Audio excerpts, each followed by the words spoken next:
Good morning students. Previous video में हम लोग गॉस थ्योरम पर डिस्कस कर रहे थे, electric flux and Gauss theorem पर डिस्कस कर रहे थे और हमने आपको बताया कि गॉस थ्योरम ने क्या बताया कि Q फाई इज इक्वल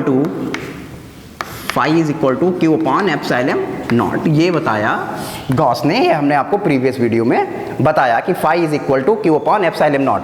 अच्छा, ये एक चीज और एक पॉइंट हम आपको बता देते हैं, डिस्कस कर लेते हैं। मान लीजिए इसमें बहुत से चार्जेस हैं, मल्टीपल चार्जेस लगे हुए हैं, Q1 लगा हुआ है, Q2 लगा हुआ है, Q3, Q4, Q5, इस तरह से बहुत से चार्जेस हैं और कुछ चार्जेस प्लस के हैं और कुछ चार्ज आपके माइनस के हैं। मान लीजिए Q1, Q2 आपका प्लस का है और Q3, Q4, Q5 भी आपके माइनस चार्ज हैं। तब अगर इलेक्ट्रिक फ्लक्स कहा जाए कितना होता है तो फाई ई बराबर आपका कितना हो जाएगा, सम ऑफ चार्जेस, यानी Q1 plus Q2 minus Q3, minus का है तो माइनस लगा देंगे, माइनस का Q4 माइनस का Q5 अपॉन एप्सिलॉन नॉट। या इसको हम इस तरह से भी लिखना चाहे कि phi E is equal to summation Q upon epsilon not. ये हो गया आपकी गॉस थ्योरम का, अगर मल्टीपल चार्जेस आपके लगे हुए हैं तब। क्योंकि मैंने इसमें बताया आपको बाउंड चार्ज, टोटल कितना चार्ज लेते हैं, total charge, total bound charge, परिबद्ध आवेश, टोटल परिबद्ध आवेश लेते हैं। क्लियर हो गया होगा। अब हम बात करते हैं लीनियर चार्ज डेंसिटी की। Linear charge density, linear charge density क्या होता है, इसे लेमडा से रिप्रेजेंट करते हैं और लेमडा बराबर Q अपॉन L। यानी अगर कोई एक रॉड है, मान लीजिए कोई छड़ है इस तरह से, ठीक है, L मीटर की या 1 मीटर की, तो इस पर जो इक्वली डिस्ट्रीब्यूशन चार्ज है, यानी एकांक छड़ के आवेश पे समान रूप से वितरित आवेश को, समान रूप से वितरित आवेश को रेखीय आवेश घनत्व कहते हैं। किसी एक एकांक मीटर लंबी छड़ पर समान रूप से वितरित आवेश की मात्रा को क्या कहते हैं, लीनियर चार्ज डेंसिटी यानी रेखीय आवेश घनत्व कहते हैं। लेमडा से प्रदर्शित करते हैं, इसका मात्रक क्या हो जाएगा, कूलाम प्रति मीटर, कूलाम प्रति मीटर। अगर रेखीय जगह सरफेस हो जाए मान लीजिए, तो उसे हम लोग क्या बोलेंगे, पृष्ठीय आवेश घनत्व, पृष्ठीय आवेश घनत्व। पृष्ठीय आवेश घनत्व का मतलब हो जाता है surface charge density, surface charge density.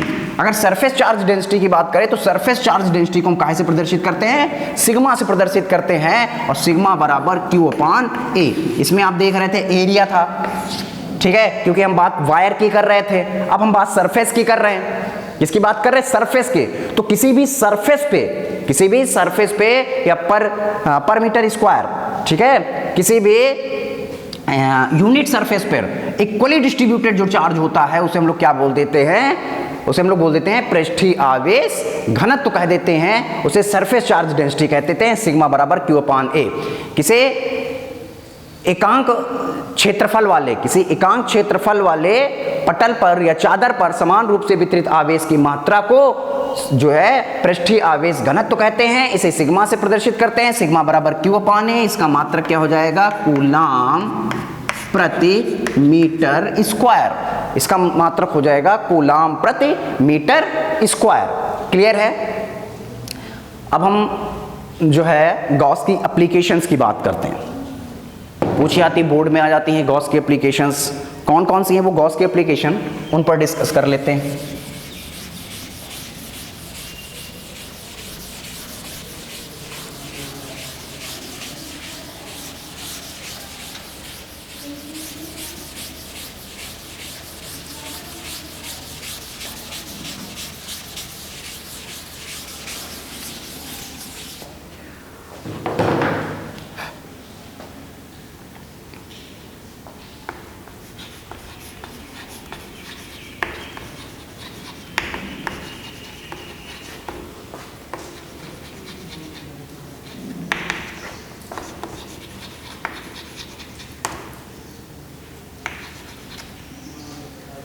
Application of Gauss theorem यानी अनुप्रयोग, गॉस प्रमेय के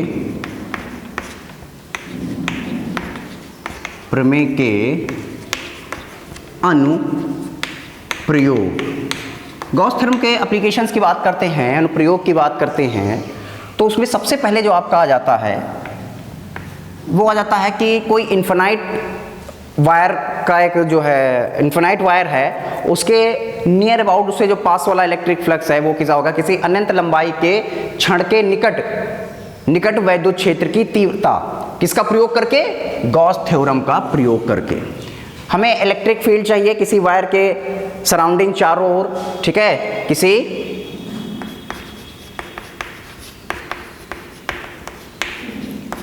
अनंत लंबाई के तार के निकट वैद्युत क्षेत्र की तीव्रता, ठीक है। कोई इन्फिनाइट लेंथ का वायर है, अब इसको समझ लेते हैं। ये एक वायर मान लेते हैं कि एक वायर, ठीक है, जो यूनिफॉर्मली चार्ज है, हम मान लेते हैं ये यूनिफॉर्मली चार्ज है, प्लस है इन्फिनाइट लेंथ का।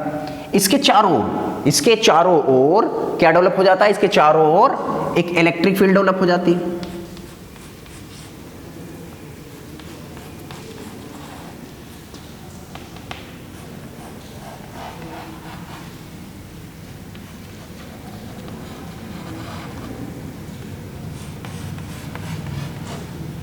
इसके चारों ओर, अब वायर के चारों ओर इलेक्ट्रिक फील्ड डेवलप होगा तो उसका स्पेस जो है शेप कैसा हो जाएगा, उसका शेप सिलिंड्रिकल हो जाएगा। कैसा हो जाएगा, सिलिंड्रिकल शेप हो जाता है, यानी बेलनाकार हो जाता है।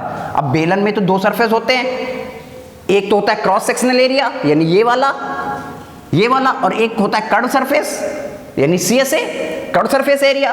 तो अब इलेक्ट्रिक फ्लक्स तो एक जो लाइंस हैं ये तो CSA से गुजरेंगी या सेक्शनल एरिया से गुजरेंगी, एक ही पास होंगी, दो से तो पास नहीं हो सकती। क्यों, क्योंकि इलेक्ट्रिक लाइन एक दूसरे को इंटरसेक्ट नहीं करती।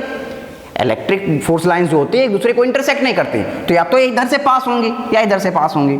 दो सरफेस हैं, एक तो ये सरफेस हो गया, सरफेस दोनों दिखाई देते हैं हम आपको, एक ये सरफेस हो गया DA। हम मान लेते हैं कि इलेक्ट्रिक फ्लक्स लाइन इधर से पास हो रही है, कर्व सरफेस से पास हो रही है।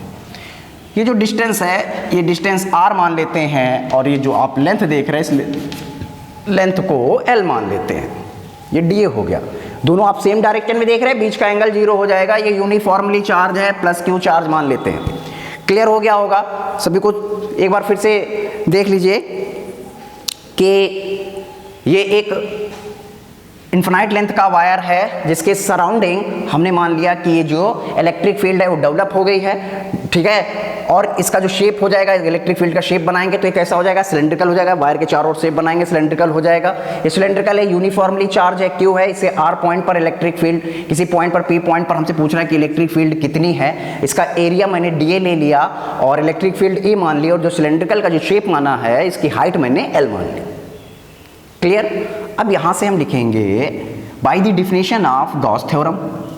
तो फाई बराबर, हम लोगों ने क्या पढ़ा कि फाई बराबर क्या हो जाएगा, फाई E बराबर E dot DA, E dot DA। और A डॉट B बराबर क्या होता है, A डॉट B बराबर हो जाता है E DA cos 0।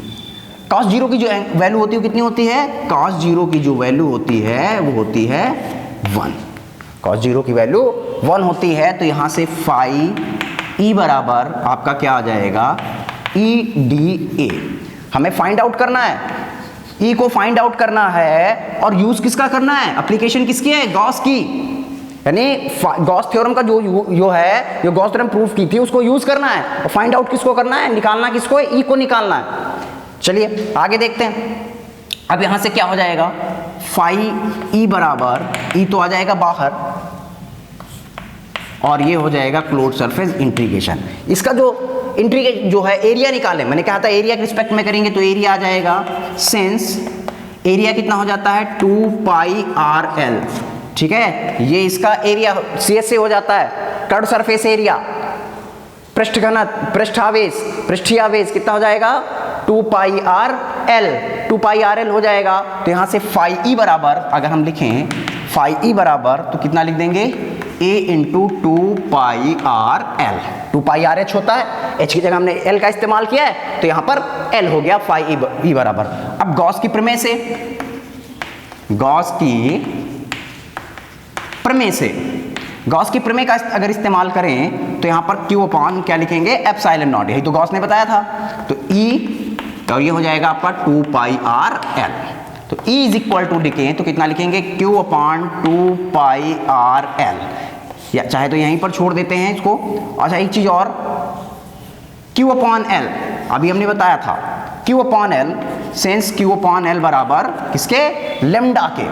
तो यहां से E बराबर कितना हो जाएगा, lambda upon 2 pi epsilon not, इसमें छूट गया है, 2 pi epsilon not R L, और ये जो Q बाई एल है इसकी जगह हम लिख देंगे लेमडा। तो 2 pi epsilon not into R, हम ऐसे भी इसको ड्रा कर सकते हैं। अगर इसको थोड़ा सा और आप सिंप्लीफाई करना चाहें कि हम इसको और सिंप्लीफाई करके हम और कैसे लिख सकते हैं, आप यहाँ पर भी छोड़ देंगे तो गलत नहीं है।